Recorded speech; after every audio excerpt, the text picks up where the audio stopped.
दादी के हाथों का जादू और खुशबू से महकता घर, माँ की मुस्कुराहट और खाने की सुगंध। MDH गरम मसाला, क्योंकि हर रिश्ता है स्वाद से जुड़ा।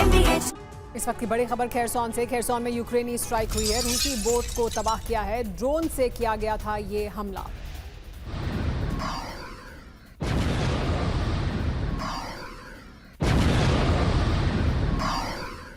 एक और बड़ी खबर है कि खारकोव में रूस ने भीषण हमला किया है। D-30 हॉवित्जर से दागी मिसाइल। यूक्रेनी सैन्य ठिकाना पूरी तरह से इसमें ध्वस्त हो गया। इस बीच एक बड़ी जानकारी मिल रही है कि मैक्रों फ्रांस में कर रहे हैं बहुत बड़ी तैयारी। मैक्रों का सीक्रेट ड्रोन मिशन शुरू हुआ है। रेनॉ को ड्रोन प्रोडक्शन की जिम्मेदारी सौंपी गई है। बड़ी तैयारी अब फ्रांस में भी की जा रही है, जिसमें ड्रोन प्रोडक्शन शामिल है। रेनॉ कंपनी को ये जिम्मेदारी सौंपी गई है, जिसमें ड्रोन प्रोडक्शन को अब फ्रांस की तरफ से बढ़ाया जा रहा है।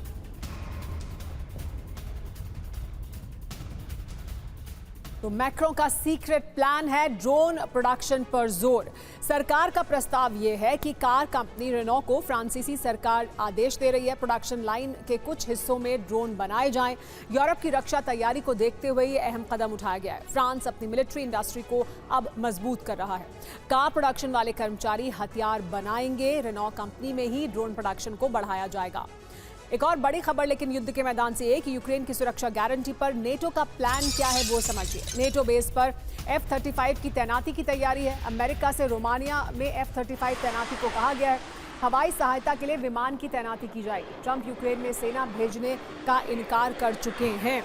तो ट्रंप यूक्रेन में सेना नहीं भेजेंगे, लेकिन रोमानिया में F-35 की तैनाती की जाएगी, जिसके जरिए सुरक्षा सुनिश्चित की जा सके। यूक्रेन की हवाई सुरक्षा देने की बात की जा रही है अमेरिका की तरफ से।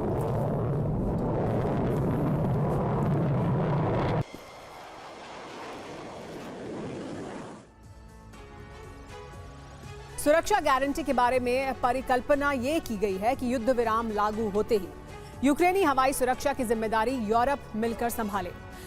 Council of willing coalition of willing के अलग अलग देशों की सेना को यह जिम्मेदारी दी जाएगी। रोमानिया में अमेरिकी F-35 की तैनाती की रणनीति बन रही है ताकि यूक्रेन को हवाई सुरक्षा दी जा सके। यूक्रेन में यूरोपीय देश सेना उतारने की तैयारी कर रहे हैं ताकि रूस के हमलों को जवाब दिया जा सके। पोलैंड से हवाई निगरानी बढ़ाने का प्लान है, जिससे रूस के हवाई एक्शन पर नजर रखी जा सके। काला सागर में मैरीटाइम सुरक्षा बढ़ाने का सुझाव भी है, जिससे यूक्रेन का कारोबार बाधित ना हो। ऐसे में कुछ सवाल भी हैं, जैसे पहले कौन सा देश सेना भेजेगा, सैन्य तैनाती की शर्तें क्या होंगी, रूस के हमले हुए तो जवाब क्या होगा, सैन्य खर्च कौन उठाएगा।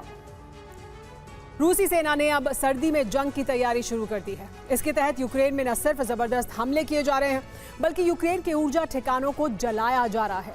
ऐसे में माना जा रहा है कि ट्रंप के शांति प्रयासों पर एक बार फिर से पानी फिर गया है। तो सवाल यही है कि क्या पुतिन ने ट्रंप को धोखा दे दिया है? अगर जंग नहीं रुकी तो ट्रंप का अगला कदम क्या होगा?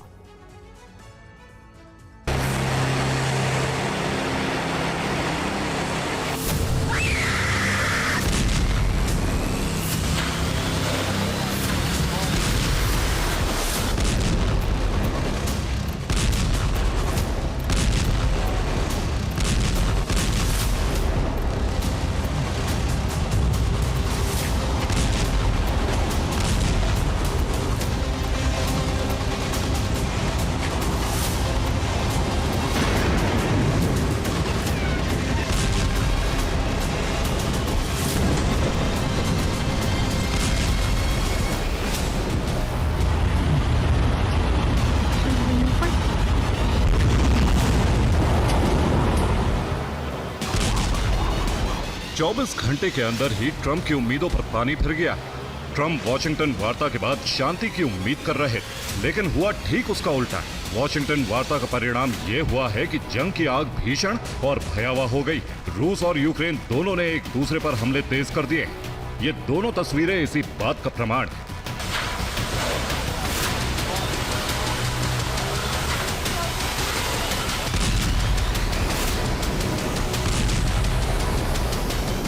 यूक्रेन की ऑयल रिफाइनरी जल रही।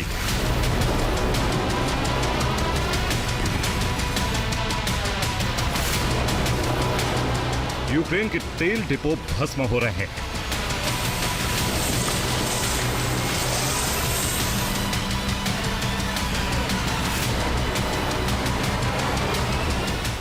यूक्रेन के पावर स्टेशन धधक रहे हैं।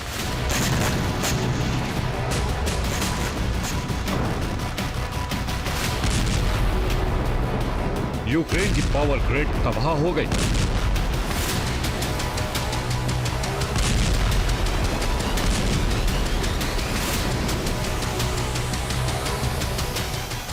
रूसी सेना शहर शहर इसी तरह यूक्रेन के ऊर्जा ठिकानों को जला रही है।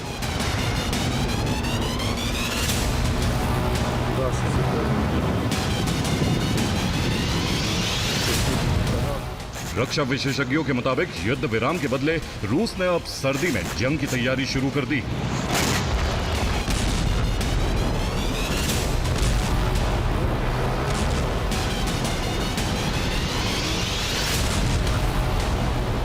यही वजह है कि यूक्रेन के एनर्जी सेक्टर को तबाह किया जा रहा है ताकि सर्दियों में यूक्रेन ऊर्जा विहीन हो जाए।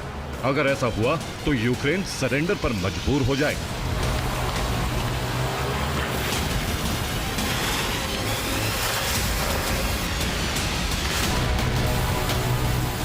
रूसी सेना ने जो बारूदी ऑपरेशन शुरू किया है उससे ऐसा लग रहा है कि यह जंग खत्म होने के बजाय अभी लंबी चलेगी।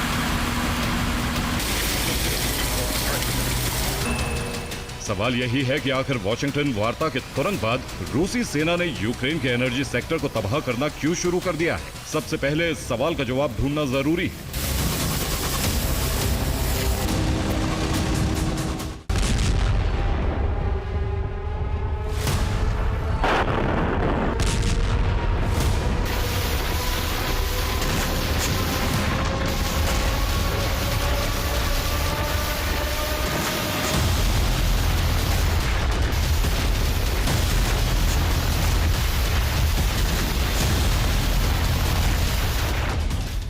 रूसी सेना यूक्रेन के एनर्जी सेक्टर पर भीषण हमले कर न सिर्फ ज़ेलेंस्की के ऑपरेशन ऊर्जा का बदला ले रही है बल्कि सर्दी में कीव समेत पूरे यूक्रेन को जमाने की तैयारी है।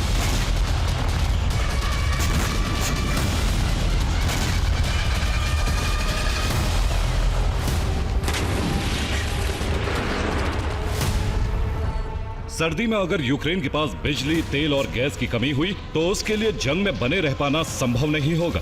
ये पुतिन और उनकी सेना भी जानती है। यही वजह है कि अब नए प्लान के तहत यूक्रेन की ऊर्जा ठिकानों को समाप्त किया जा रहा है।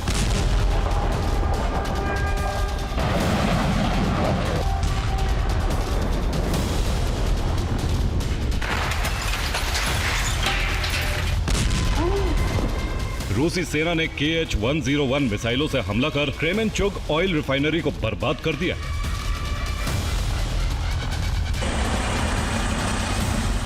ओडेसा में भी रूस ने जबरदस्त मिसाइल वर्षा की। टारगेट पर यूक्रेन की 2 ऑयल रिफाइनरी थी।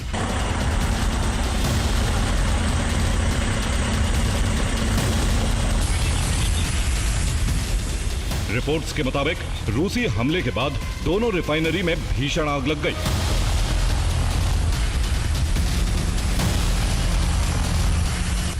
रूस के हमले से ओडेसा पोर्ट को भी नुकसान पहुंचा है। निप्रोपेट्रोवस्क में रूसी सेना ने यूक्रेन के पावर स्टेशन को जला दिया।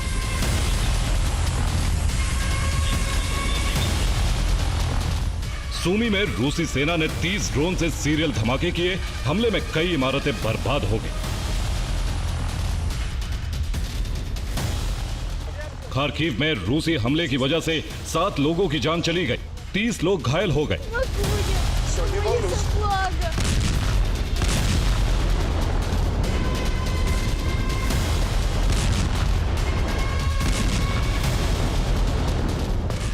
रूसी सेना के हमले इसलिए तेज हो गए हैं क्योंकि पुतिन चाहते हैं कि युद्ध विराम के पहले उन्हें यूक्रेन में निर्णायक बढ़त हासिल हो जाए।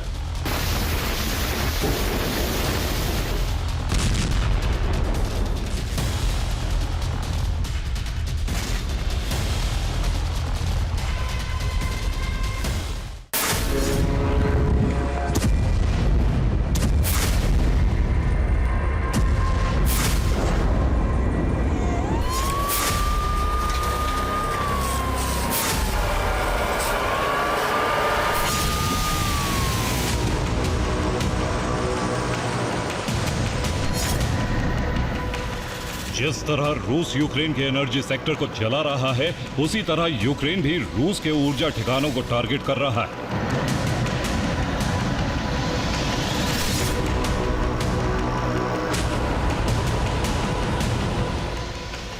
यूक्रेन ने यूरोप जाने वाली ड्रूजबा पाइपलाइन को ध्वस्त कर दिया है, जिससे कई यूरोपीय देशों की तेल सप्लाई ठप हो गई।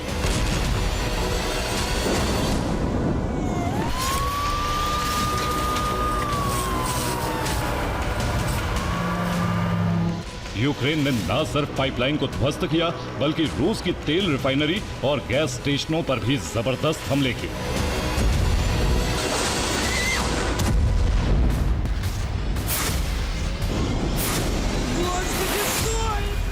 ज़ैपोरिज़िया में यूक्रेन ने रूस की ऑयल ट्रेन को जला दिया।